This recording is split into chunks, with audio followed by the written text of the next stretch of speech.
If you guys feel like you're wasting your money marketing, this is exactly why. You guys actually have no idea what works. You guys try one thing and you try another thing and you're not actually seeing any kind of results. You have no real game plan. Guys, you have to have a real game plan when you can get into this, okay? You can't just spend money here or there. You actually have to niche down to something. You got to try something.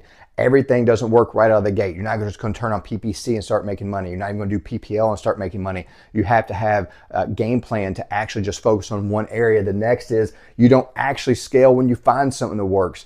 Does this mean we don't try other marketing channels? Absolutely not.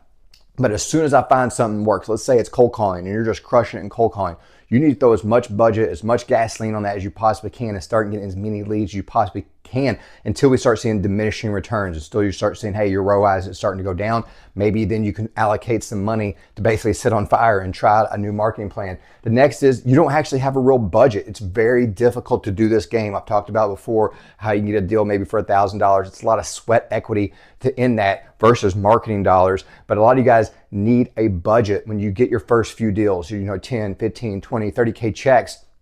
I personally would dump all that into something that works. Now, you don't want to start dumping all that money and stuff just willy-nilly. You're trying to figure out what works. You want to actually be able to dump in the money, into what actually is scalable and what works. And the next thing is you guys blame the marketing when stuff doesn't go your way, even if the marketing is working. Let's say you're getting a bunch of leads coming in, but you're not locking up deals. Something doesn't feel right. It could be your acquisitions process. It could be your dispositions process for selling things. A lot of people would immediately go back, oh, our leads are bad, or something's wrong. We won't have the best buyers. Something's wrong with the marketing. Hey, it could just be you, okay? If you guys feel like you are wasting your time marketing, you have to look at this and start spending the dollars correctly.